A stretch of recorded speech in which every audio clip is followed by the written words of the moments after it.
বনু তামিম গোত্রের নেতা কে হবে? আল্লাহর হাবিব সাল্লাল্লাহু আলাইহি ওয়াসাল্লাম পরামর্শ করছিলেন। সাইয়েদনা আবু বকর বললেন, আমার মতামত হচ্ছে এই লোকটা নেতা হলে ভালো হয়, যোগ্য লোক। ওমরে ফারুক বললেন, না, উনি না।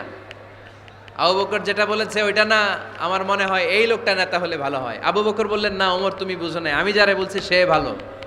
ওমরে ফারুক বলে, না আবু বকর, আমি যাকে বলেছি সে ভালো। এরকম মতামত দিতে দিতে, তর্ক করতে করতে বিশ্বনবীর গলার চাইতে সাহাবীদের গলার আওয়াজ বড় হয়ে গিয়েছে। আল্লাহ এটা আরশের উপর থেকে বরদাস্ত করে নাই। আল্লাহ বলেছেন, খবরদার, লা তারফাউ আসওয়াতাকুম ফাওকা সাউতিন নবী, নবীর কণ্ঠের চাইতে তোমাদের কণ্ঠ যেন উঁচু হয়ে না যায়। আমার নবীকে আমি তোমাদের বন্ধু বানিয়েছি, তোমাদের কাছে রেখেছি, তার মানে এই নয় যা মন চায় তাই নবীর সাথে আচরণ করবা, ঠিক কি না? কখনো যেন নবীর কণ্ঠের চাইতে কণ্ঠ উঁচু হয়ে না যায়। যদি নবীর গলার আওয়াজের চাইতে তোমাদের গলার আওয়াজ উঁচু হয়ে যায়, তোমাদের জীবনের সব নেক আমলগুলোকে আমি বাতিল করে দেব। আল্লাহ ধমক দিয়ে বললেন, খবরদার, ইয়া আইয়ুহাল্লাযীনা আমানু লা তারফাউ আসওয়াতাকুম ফাওকা সাউতিন নবী ولا تجهروا له بالقول كجهر بعضكم لبعض أن تحبط أعمالكم وأنتم لا تشعرون পড়েন সুবহানাল্লাহ। আল্লাহ বললেন, খবরদার, আমার নবীর কণ্ঠের চাইতে যেন তোমাদের কণ্ঠ উঁচু হয়ে না যায়। আমার হাবিবের কণ্ঠের চাইতে তোমাদের কণ্ঠ যদি উঁচু হয়ে যায়, বেয়াদবি হয়ে যাবে, ফলে তোমাদের সব নেক আমল বাতিল করে দিবে কে? এই আয়াত নাজিল হওয়ার পরে সাহাবারা কেউ বিশ্বনবীর সামনে এসে বড় গলায় কথা বলে না, আস্তে আস্তে বলে। কেমনে বলে? ওমরে ফারুক এই আয়াত শুনে এত ভয় পেলেন, তিনি বিশ্বনবীর কাছে কোনো কথা নিয়ে আসলে ফিস ফিস করে বলতেন।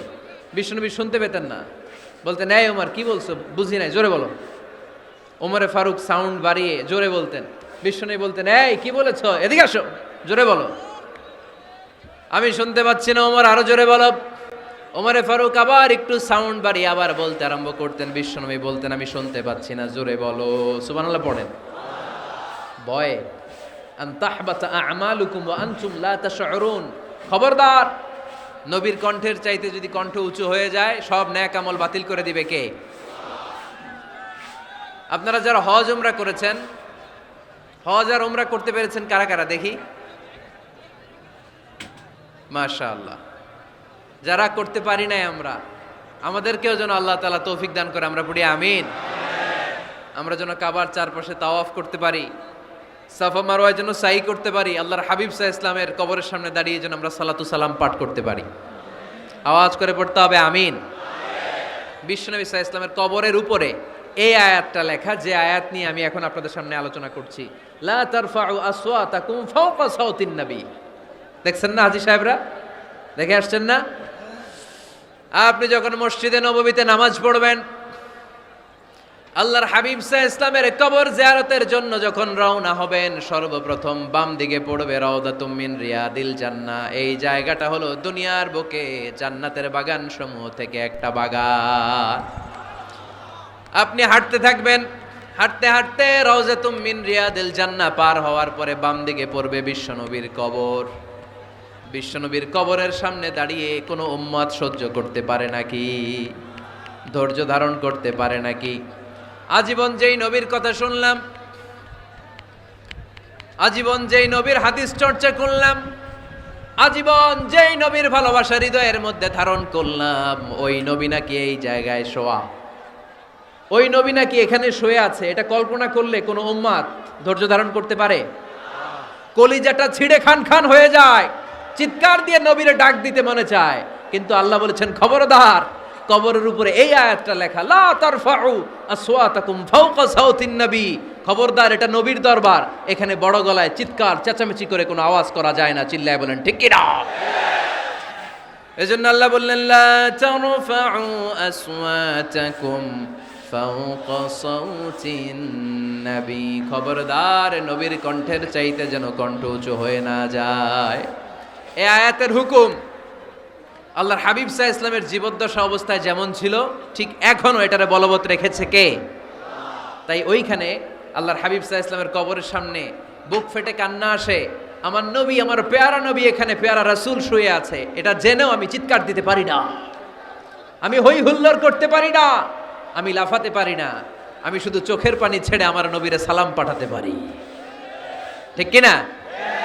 তা আল্লাহ রাসূল সাল্লাল্লাহু আলাইহি সাল্লামের এরকম হুজরাখানা ছিল। এট এ টাইমে আল্লাহর হাবিব সাল্লাল্লাহু আলাইহি ইসলামের 9টা হুজরাখানা ছিল, যেখানে 9 জন বিবি বসবাস করতেন। কিছু বেদুইন লোকজন এসে কেমন করে বিশ্বনবী সাল্লাল্লাহু আলাইহি ইসলামের সাথে আচরণ করতে হবে এটা জানতো না। তাদের মধ্যে সভ্যতা ভব্যতার ছোঁয়া স্পর্শ লাগেনি। পরে আমরা নিজেরা নিজেদেরকে যেমনে ডাকি, তারাও এসে বিশ্বনবীকে এভাবে ডাকা শুরু করলো। কারো নাম যদি হয় আব্দুল্লাহ, আব্দুল্লাহর বন্ধু তারা ডাকবে এই আব্দুল্লাহ। কারো নাম যদি হয় করিম, তার বন্ধুটা ডাকে এই করিম। কারো নাম যদি হয় আবু বকর, তার বন্ধুটা ডাকে এই আবু বকর। কিন্তু বিশ্বনবী সাল্লাল্লাহু আলাইহি ইসলামকে কি এই মুহাম্মদ এইভাবে ডাকা যাবে? না, ডাকা যাবে না। যদিও তিনি মানুষ, কিন্তু অসাধারণ মানুষ। যদিও তিনি নবী, তিনি মহানবী, তিনি সব নবীদের নবী, ঠিক কিনা? আমার নবীর চাইতে শ্রেষ্ঠ কোনো মানুষ গোটা বিশ্বে দ্বিতীয়টা হতে পারে? আমার নবীর চাইতে the most trust or the personality, বিশ্বস্ত মানুষ এই পৃথিবীতে হতে পারে? সে কোন বন্ধু বলো বড় বিশ্বস্ত,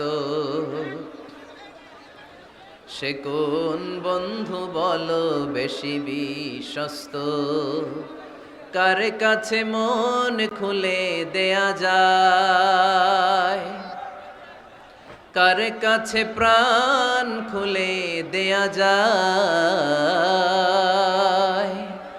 হওয়া যায় অতি আশ্বস্ত, তার নাম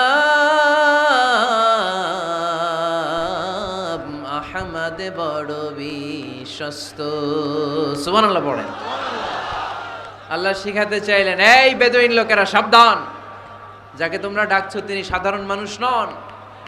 তাকে ইয়া মুহাম্মদ উখরুজ ইলাইনা, এই মুহাম্মদ এই ঘর থেকে বের হয়ে আসো, এমন করে বেয়াদবের মতো ডাকা যাবে? বিশ্বনবী সাল্লাল্লাহু আলাইহি ইসলামকে ডাকতে হবে ইয়া নবী আল্লাহ, ওনাকে ডাকতে হবে ইয়া রাসূল আল্লাহ, ওনাকে ডাকতে হবে ইয়া হাবিব আল্লাহ, ঠিক কিনা? শিষ্টাচার শিক্ষা দিলেন। আল্লাহ বুঝাতে চাইলেন, তোমরা যদি অপেক্ষা করতে অনেক ভালো হতো। ওয়ালাউ আন্নাহুম সাবারু হাত্তা তাখরুজা ইলাইহিম লাকানা খায়রাল লাহুম। আল্লাহর হাবিব সাল্লাল্লাহু আলাইহি ইসলাম দুপুরের খাবার খেয়ে গড়াগড়ি করছিলেন। আল কাইলুলা, টসিং এন্ড টার্নিং, এপাশ ওপাশ করা। শীতকালে দুপুরের খাবার খেয়ে বিছানায় শুইলে আরাম আছে না নাই? এটাকে কাইলুলা বলে। আল্লাহর হাবিব সাল্লাল্লাহু আলাইহি ইসলাম যখন কাইলুলা করছিল, ঠিক তখন লোকগুলো ডাকতে আরম্ভ করলো, ইয়া মুহাম্মদ উখরুজ ইলাইনা, এই মুহাম্মদ আসো। আল্লাহ বললেন, খবরদার, আমার নবীকে এইভাবে ডাকা যাবে না, বরঞ্চ আমার নবীকে তোমরা ডাকবে ইয়া নবী আল্লাহ, ইয়া রাসূল আল্লাহ, ইয়া হাবিব আল্লাহ বলে। সুবহানাল্লাহ পড়েন। আল্লাহর হাবিব সাল্লাল্লাহু আলাইহি ইসলাম যতক্ষণ না বের হয়ে আসে তোমাদের অপেক্ষা করা উচিত, সবর করা উচিত। আমরা অনেক সময় সবর করি না। আল্লাহ বললেন, খবরদার, তোমাদের উচিত ছিল অপেক্ষা করা, যতক্ষণ না আল্লাহর হাবিব সাল্লাল্লাহু আলাইহি ইসলাম বিশ্রাম শেষ করে বাইরে বেরিয়ে আসে। তাই কারো বাসায় গেলে অপেক্ষা করবেন যতক্ষণ না উনি আসে, আর যাওয়ার আগে অ্যাপয়েন্টমেন্ট নিয়ে যাবেন। আজকের প্রথম মেসেজ, কারোর সাথে দেখা করার আগে কি নিয়ে যাবেন? ফ্যানের ছেলেরা কথা বলে না, অ্যাপয়েন্টমেন্ট নিয়ে যেতে হবে। অনেকে খালি অস্থিরতা করে, চেয়ারম্যান সাহেবের বাড়িতে গেছে, সিগনেচার লাগবে, যেই অস্থির, আরে বেরোয় না কেন,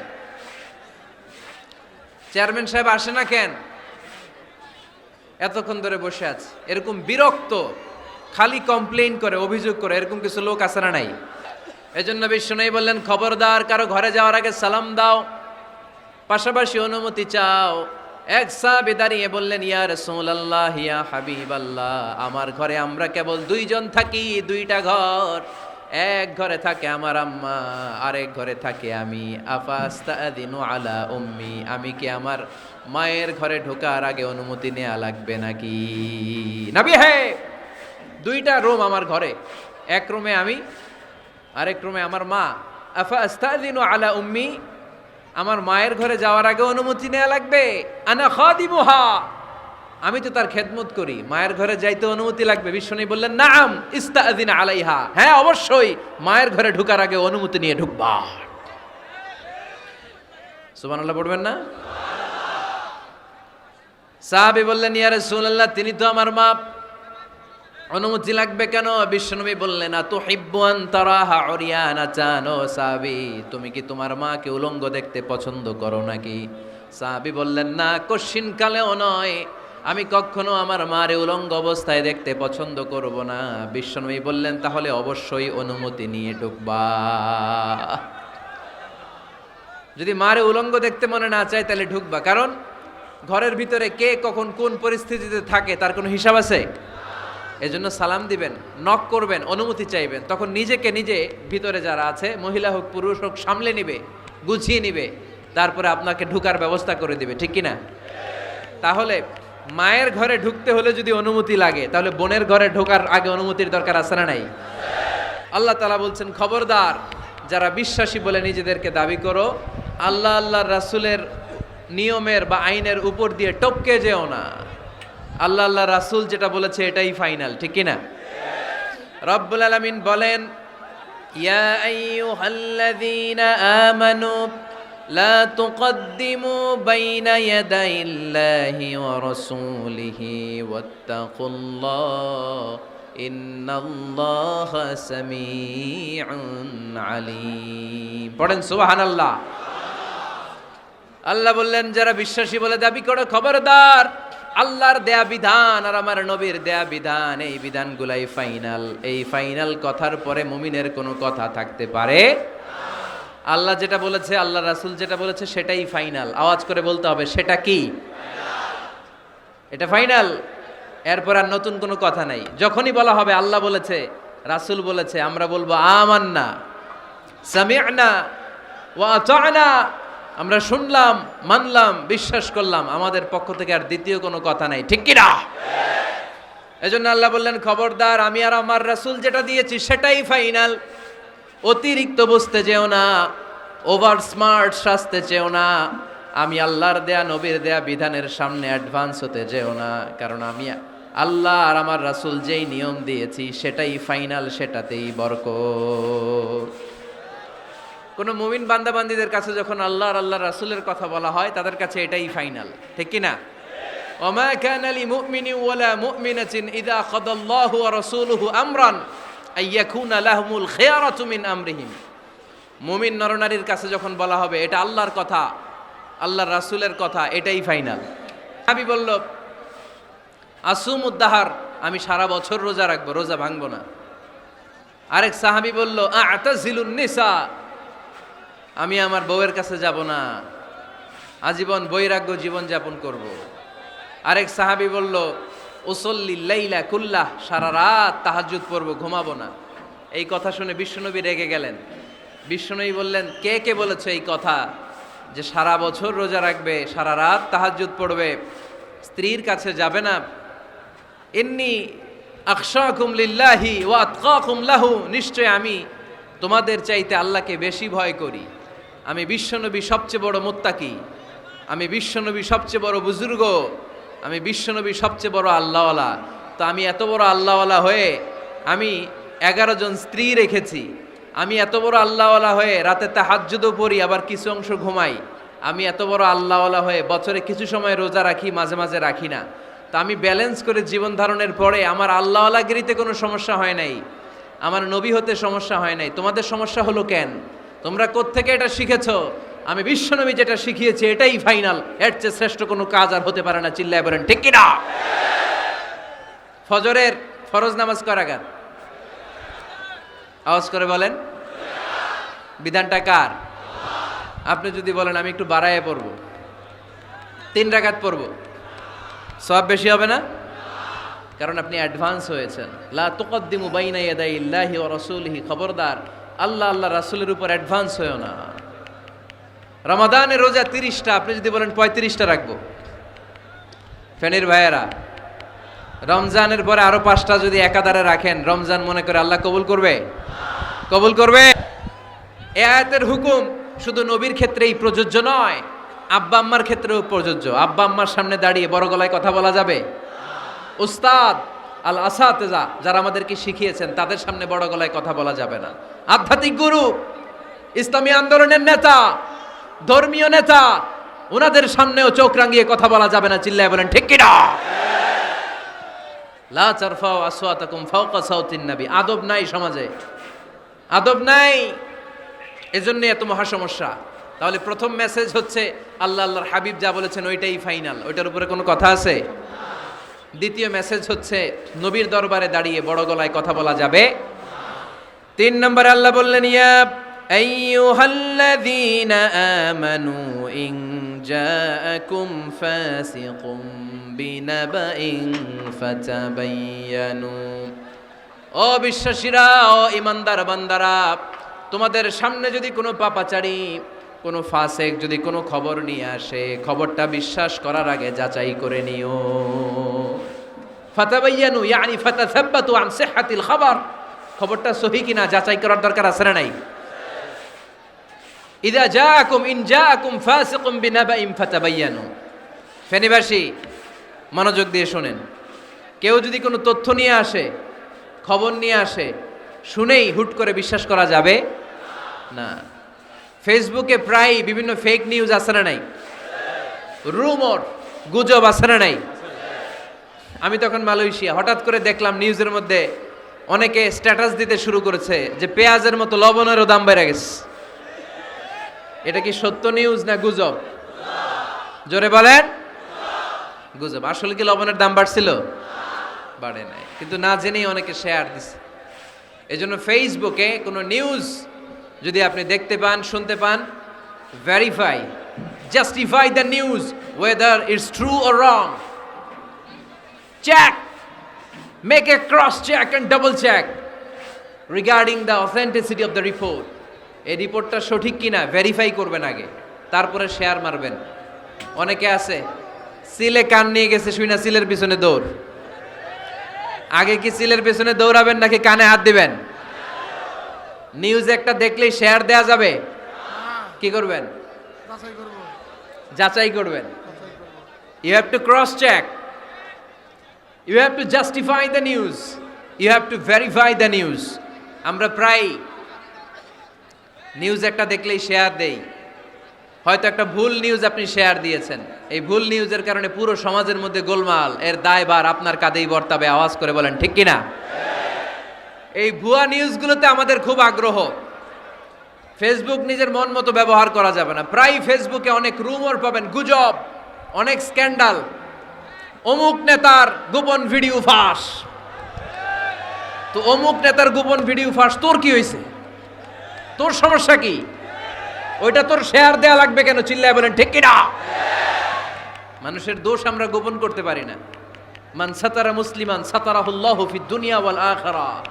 যে অন্যের দোষ দেখে গোপন রাখে, তার দোষগুলো গোপন রাখবে কে? ওমান কাশাফা মুসলিমান কাশাফাহুল্লাহু ফিদ দুনিয়া ওয়াল আখিরা। যে অন্যের গোপন বিষয় প্রকাশ করে দেয়, ওর গোমরও কিয়ামতের ময়দানে ফাঁস করে দিবে কে? আপনি 10 জনের সামনে অন্যের গোপন বিষয় ফাঁস করবেন, আল্লাহ লাখো মানুষের সামনে আপনার ল্যাংটা করে ছেড়ে দিবে। লক্ষ মানুষের সামনে আপনার গোমর ফাঁস করে দিবে। এজন্য খবরদার, অন্যের পিছনে লেগে থাকেন না, অন্যের দোষ খুঁজেন না, দোষ খুঁজবেন নিজের। ইন জাআকুম ফাসিকুম বিনাবাইন ফাতাবায়ানু। মুমিন কোনো তথ্য, কোনো সংবাদ, কোনো রিপোর্ট কিংবা নিউজ শুনলেই বিশ্বাস করে না। মুমিন আগে এটাকে যাচাই করে, বাছাই করে, জাস্টিফাই করে, ভেরিফাই করে, তারপরে সে বিশ্বাস করে। ঠিক কিনা? আল্লাহর হাবিব সাল্লাল্লাহু আলাইহি ওয়াসাল্লাম বনুল মুস্তালাকের যুদ্ধে জয়লাভ করলেন। হারিস ইবনে মিরার বনুল মুস্তালাকের নেতা। শুনতেছেন আপনারা? কষ্ট হচ্ছে? আচ্ছা। হারিস ইবনে মিরার বললেন, ইয়া রাসূলুল্লাহ, আমরা ইসলাম ধর্ম গ্রহণ করলাম, কি কি নিয়ম মানতে হবে? আল্লাহর হাবিব সাল্লাল্লাহু আলাইহি ওয়াসাল্লাম বললেন, সালাত পড়বে, যাকাত দিবে। উনি বললেন, তাহলে যাকাত নেন। আল্লাহর হাবিব বললেন, না, এই তো মাত্র কালিমা পড়ে মুসলমান হলে হালানিল হাউল, 1 বছর অতিক্রান্ত হওয়ার পরে যাকাত দিবে। আল্লাহর হাবিব সাল্লাল্লাহু আলাইহি ওয়াসাল্লাম মদিনায় ফিরে আসলেন। 1 বছর পর আল ওয়ালিদ ইবনে উকবাহ রাদিয়াল্লাহু তাআলা আনহুকে পাঠালেন, যাও বনুল মুস্তালিকের 1 বছর পূর্ণ হয়েছে, জাকাতের সম্পদ নিয়ে আস। এইদিকে হারিস ইবনে মেরার জাকাতের সম্পদ নিয়ে, সৈন্যবাহিনী নিয়ে, নবীর দূত আসবে জাকাত কালেকশনের জন্য, ওনার জন্য মেহমানদারিতে কোনো ঘাটতি না হয়, ওয়েল রিসিপশন দেওয়ার জন্য এলাকা থেকে বের হয়ে মরুভূমির সামনে দলবল নিয়ে দাঁড়িয়ে। ওয়ালিদ ইবনে উকবা যখন জাকাতের সম্পদ কালেক্ট করার জন্য বনুল মুস্তালিকের ওদিকে যেতে শুরু করেছে, এলাকায় ঢোকার আগেই দেখে বনুল মুস্তালিকের লোকেরা ঘোড়সাওয়ার বাহিনী দাঁড়ায় আছে। এই দৃশ্য দেখে ওয়ালিদ ইবনে উকবা মনে করেছে বনুল মুস্তালিক মনে হয় তাকে হত্যা করার জন্য দাঁড়িয়ে রয়েছে। আসলে কি হত্যার জন্য দাঁড়ায় আছে? কি জন্য দাঁড়ায় আছে? ওয়েলকামিং রিসিপশন দেওয়ার জন্য।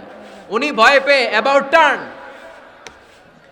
তথ্য যাচাই না করে মনে করছে আমারে মারবে ধরবে, about turn return back to Medina, মদিনায় চলে গেলেন। যে বলে ইয়া রাসূলুল্লাহ, বনুল মুস্তালিক জাকাত দেওয়া তো দূরের কথা, এগুলো তো সব কাফের হয়ে গেছে। ইয়া রাসূলুল্লাহ, ওরা তো মনে হয় কাফের হয়ে গিয়েছে, জাকাত প্রদান করা তো দূরের কথা, মারার জন্য সৈন্যবাহিনী নিয়ে অ্যাটাক করেছে। বিশ্বনবী রেগে গেলেন। খালিদ বিন ওয়ালিদের নেতৃত্বে 1000 সৈন্যবাহিনী পাঠিয়ে বললেন, যাও বনুল মুস্তালিক অ্যাটাক করো, বনুল মুস্তালিকে অভিযান চালাও। আল্লাহ বললেন, নবী অভিযান পরে চালান। ইন জাআকুম ফাসিকুম বিনাবাইন ফাতাবায়ানু। সুবহানাল্লাহ পড়েন। নবী হে, অভিযান পরে চালান। তথ্য যে নিয়ে আসছে ওয়ালিদ, এটা সত্য কিনা আগে যাচাই করেন। সে যে তথ্য আপনাকে সরবরাহ করেছে, এই তথ্য সঠিক নয়, সে ভুয়া তথ্য দিয়েছে, সে ভুল বুঝেছে, এখানে মিস আন্ডারস্ট্যান্ডিং হয়েছে। আপনি 1000 সৈন্যবাহিনী পাঠাবেন না। আপনার 1000 সৈন্যবাহিনী যে যদি বনুল মুস্তালিককে অ্যাটাক করে, তাহলে এই অ্যাটাকে কোনো ক্ষয়ক্ষতি হলে সবটার দায়ভার আপনার কাঁধেই বর্তাবে। চিল্লায় বলেন ঠিক কিনা? আমার নবীকে শিখানোর মাধ্যমে আল্লাহ তাআলা আমাদেরকে শিখা যাবে না। আগে যাচাই বাছাই করার দরকার আছে না নাই? আছে। আপনার বন্ধু এসে বলল, আরে দোস্ত তুমি এইখানে, ভাবিরে তো দেখলাম বাজারে আরেক লোকের সাথে ঘুরতেছে। আপনি রেগে মেগে আগুন, অফিস থেকে বাসায় যায় বউরে কিল, আইজো মায়ের কাইলো মায়ের, এরকম হতে পারে না? আপনার বন্ধু হয়তো আপনার ওয়াইফের মতো আরেকজন মহিলাকে দেখেছে, এটা হতে পারে কি পারে না? আপনার ওয়াইফকে জিজ্ঞেস করেন নাই, ক্রস চেক করেন নাই, না করেই আপনি ঝগড়া মারামারি শুরু করে দিয়েছেন। এই ছোট্ট ঝগড়া থেকে বিচ্ছেদের দিকে, ডিভোর্সের দিকেও যেতে পারে, এরকম আছে না নাই? এরকম অনেক ভুরি ভুরি কেস আমাদের কাছে আছে। নিউজ যাচাই না করে, গুজব আর রুমর যাচাই না করে সিদ্ধান্ত নিয়েছে, পরে মাথার মধ্যে চাপড়ায়, নিজের কপালে নিজে চাপড়ায়, এরকম আছে না নাই? তাহলে আল্লাহ তাআলার দেয়া 3 নাম্বার গাইডলাইন হচ্ছে, কোনো তথ্য শুনেই বিশ্বাস করা যাবে না, আগে যাচাই করতে হবে। আওয়াজ করে বলেন, আগে কি করতে হবে? যাচাই করতে হবে। যাচাই বাছাই ছাড়া আজ থেকে ফেসবুকে আমরা আর কোনো নিউজ শেয়ার দিব?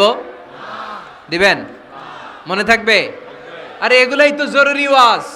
কবরের ওয়াজ তো অনেক শুনছি, জান্নাত জাহান্নামের ভয় আর জান্নাতের নাজ নেয়ামত তো অনেক শুনেছি।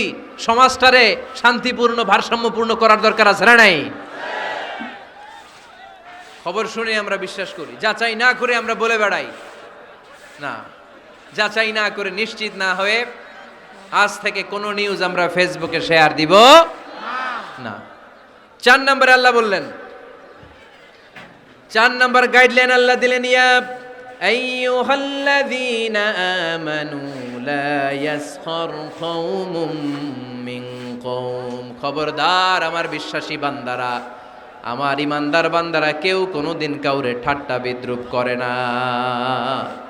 সুবহানাল্লাহ পড়েন। মুমিন বান্দা কাউকে ঠাট্টা করতে পারে? বিদ্রুপ করতে পারে না। আমাদের জিহ্বা আছে বলে আমরা যা ইচ্ছা তাই বলতে পারি? কথা বলেন না কেন? আমাদের কান আছে বলে কান দিয়ে আমরা যা মনে চাই তাই শুনতে পারি? যেন কানে শুনি সদা তোমার কালাম, হে খোদা চোখে যেন দেখি শুধু কোরআনের আয়াত। শোনো আমার মুনাজাত, শোনো শোনো ইয়া ইলাহি আমার মুনাজাত, শোনো আমার মুনাজাত। সবাই আওয়াজ করে পড়েন আমিন। লা ইয়াসখর কওমুন মিন কওম, মুমিন বান্দা কখনো অন্য কাউকে ঠাট্টা করবে না। আমার কোনো ভাই মনে কষ্ট পায়, এরকম কোনো ঠাট্টা, বিদ্রুপ, খোঁচা মেরে, পোক মেরে কথা বলা যাবে না। এটা তার চেহারা নিয়ে না, তার পেশা নিয়ে না, তার বংশ নিয়ে না, তার পরিবার নিয়ে না। তার বাবা চুরি করেছে, আমি কি বলতে পারবো তুই চোরের ঘরের চোর? বলে কি বলে না? কেউ একটু মোটা হইলে কয় তুই মোটুর ঘরের মোটু, চোখে কম দেখলে কয় তুই কানার ঘরের কানা। আছে না নাই? না না, স্টপ, থামেন, অনেক হয়েছে, আর না, এগুলো বলা যাবে না। কারো আকৃতি নিয়ে খোঁটা দেয়া, ঠাট্টা করা, এটা স্বয়ং আল্লাহর সাথে ঠাট্টা করার শামিল, ঠিক কিনা? কারো নাক যদি ছোট হয়, এরে কয় বোচা, তোর নাক বোচা। ফেনীতে আপনারা কি বলেন? হ্যাঁ, তো এই যে যার নাক বোচা হয়েছে, ও কি নিজে বানাইছে? যার নাক খাড়া, এটা বানাইছে কে? যে কালো, বানাইছে কে? সাদা শুভ্র, বানাইছে কে? তার মানে কারো আকৃতি নিয়ে যদি আপনি ঠাট্টা করেন, স্বয়ং আল্লাহর সাথে ঠাট্টা করলেন। কারণ কেউ কারো চেহারা বানানোর দায়িত্ব পায় নাই। মাতৃগর্ভে থাকতেই আমাদের চেহারার আকৃতিগুলো দান করেছে কে?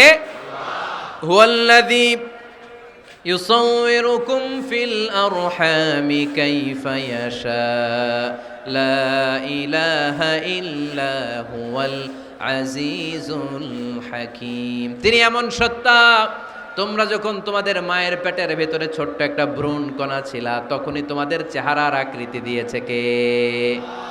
মায়ের পেটে থাকতেই কে ছেলে হবে, কে মেয়ে হবে, কে সুশ্রী হবে, কে শ্যামলা হবে, কার নাক লম্বা হবে, কারটা খাটো হবে, এগুলো ফিক্স করে রেখেছে কে? এজন্য কখনো কারো চেহারা, কারো আকৃতি নিয়ে ঠাট্টা বিদ্রুপ করা যাবে না। কারণ এই চেহারা আমরা বানাই নাই, বানাইছে কে? প্রত্যেককে যদি আল্লাহ তাআলা প্রত্যেকের নিজের চেহারা ডিজাইন দেওয়ার সুযোগ দিত, তাহলে আমরা আমাদের চেহারা কি এরকম বানাইতাম? কি করতাম? আপনাকে যদি আপনার চেহারা তৈরি করার ডিজাইন আল্লাহ দিত, যে তুমি যেমন মনে চাই নিজের চেহারাটার ডিজাইন দাও, কেমন বানাতেন নিজেকে? কথা বলেন, কয়েকজন বলেন না?